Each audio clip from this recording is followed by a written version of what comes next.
Hello, travel of history channel में आपका स्वागत है। और आज के वीडियो में हम आध्यात्म से जुड़े एक टॉपिक पर चर्चा करेंगे। सुबह होते ही हम लोग श्री राम के नाम का स्मरण करते हैं। तो आज हमारी जो चर्चा है वो प्रभु श्री राम के नाम पर आधारित चर्चा है। हम सभी लोग ये जानना चाहते हैं कि श्री राम के नाम का सही अर्थ क्या है।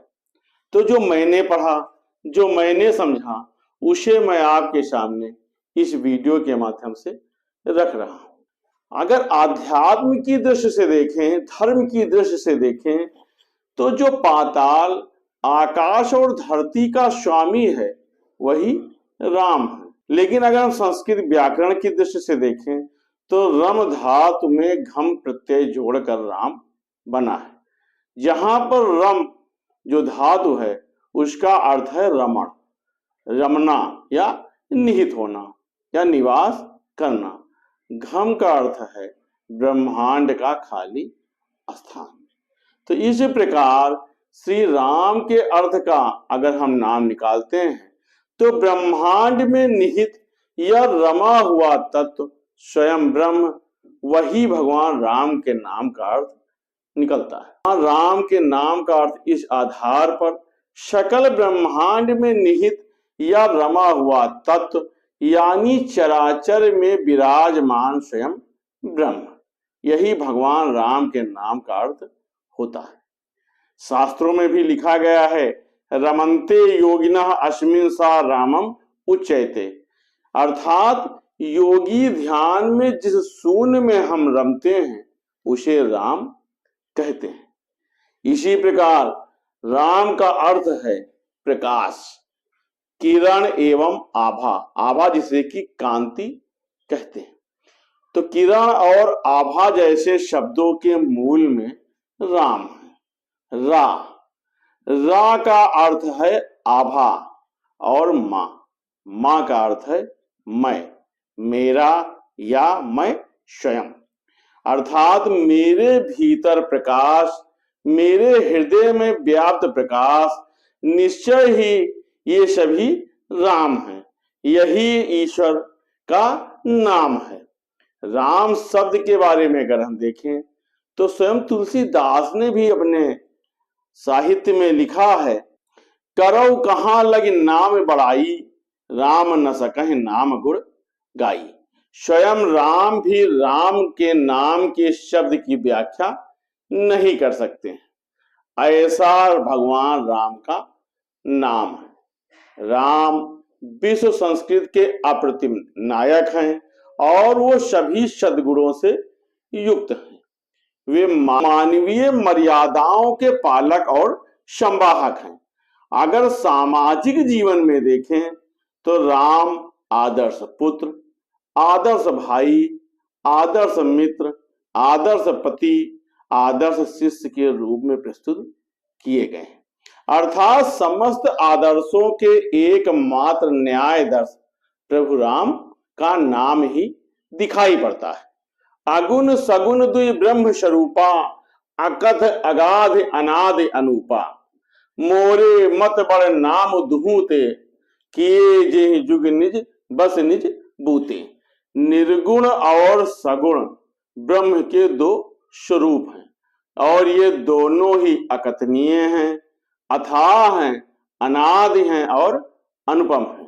प्रौढ़ सुजन जन जान ही जन की, कहाव प्रतीत प्रीत रुचि मन की, एक दारुगत देख ही एको, पावक सम जुग ब्रह्म विवेको। उभय अगम जुग सुगम नाम ते, कहाव नाम बड़ ब्रह्म राम ते। व्यापक एक ब्रह्म अविनाशी, सत्य चेतन घन आनंद राशि। तो इसका अगर हम अर्थ देखें तो ये बताता है निर्गुण और सगुण दोनों प्रकार के ब्रह्म का ज्ञान अग्नि के समान है। निर्गुण उस अप्रकट अग्नि के समान है जो काठ या लकड़ी के अंदर छिपा होता है लेकिन दिखाई नहीं देता है, और सगुण उस प्रकट अग्नि के समान है जो प्रत्यक्ष रूप से हम जलते हुए देखते हैं। दोनों अग्नि हैं और दोनों गर्म हैं, दोनों में ही समान तत्व विद्यमान है, दोनों एक हैं, लेकिन केवल प्रगट अप्रगट के भेद के कारण हमें ये भिन्न भिन्न मालूम पड़ते हैं। इसी प्रकार निर्गुण और सगुण भी एक ही तत्व होते हैं।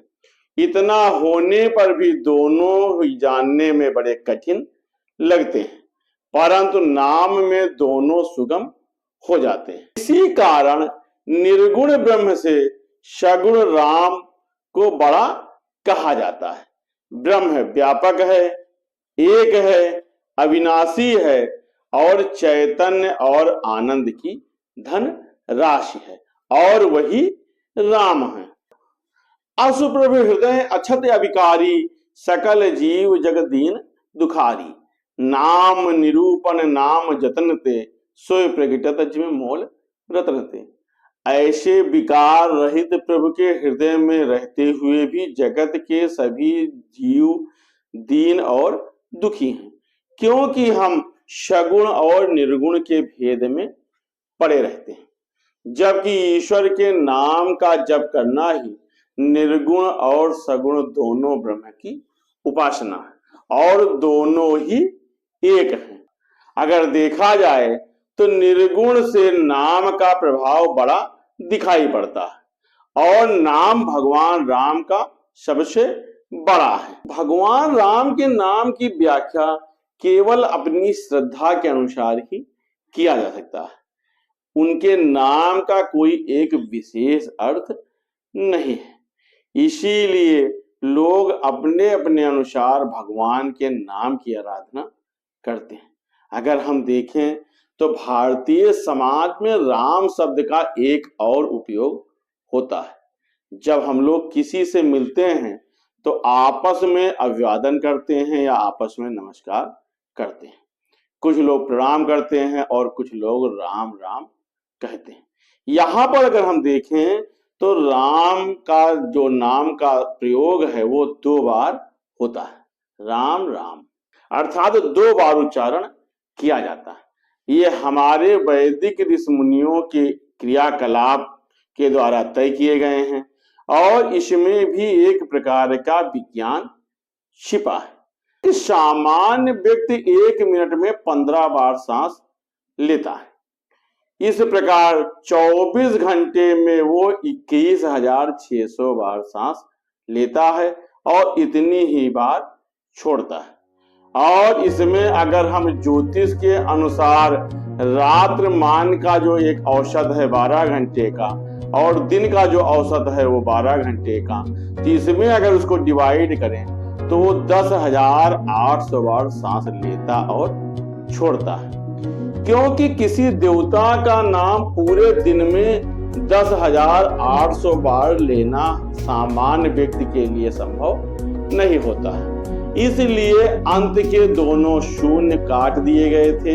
ये वैदिक ऋषियों की देन है। तो इस प्रकार 10,008 में से जब 2 शून्य घटाए गए तो 108 की संख्या रह जाती है और इसीलिए हर प्रकार के जप में माला में मनकों की संख्या 108 रखी जाती है और मनकों को सूर्य की कलाओं का प्रतीक माना जाता है और यही 108 संख्या वैदिक दृष्टिकोण के अनुसार पूर्ण ब्रह्म का मात्रिक गुणांक भी माना गया है।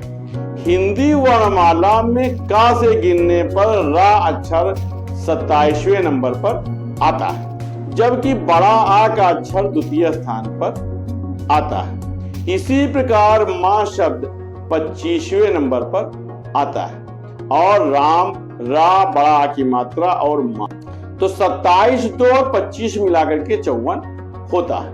अगर हम राम राम 2 बार कहते हैं तो ये 54 को 2 बार कहने से 108 का अंक हो जाता है और 108 का अंक पर ब्रह्म परमात्मा का अंक माना गया है। तो इस प्रकार 2 बार राम राम कहने से हम ईश्वर को 108 बार याद करते हैं। ये हमारी वैदिक मान्यताएं हैं। इस प्रकार से देखें तो हमारे वैदिक ऋषि मुनियों ने जो ये एक समाज में शब्द बनाया था अभिवादन के लिए या प्रातः काल उठ करके राम राम कहने का, ये ईश्वर या परब्रह्म की उपासना के आधार पर ही बनाया गया था कि हम एक बार या दो बार के उच्चारण में ही अपने परब्रह्म की उपासना या उनकी आराधना कर लेते हैं। तो इस प्रकार से देखें तो राम नाम की महिमा बहुत अधिक है और वैदिक ऋषियों द्वारा, वैदिक ऋषि मुनियों द्वारा, वैदिक सभ्यताओं के द्वारा भगवान राम के इस नाम का प्रयोग ही जीवन का आधार माना गया है और उनके नाम का उच्चारण ही परब्रह्म माना गया है। बाकी उनके नाम का अर्थ इतना व्यापक है जिसे न मैं आपको बता सकता हूं और उसे पूरी जिंदगी में ही समझाया नहीं जा सकता है।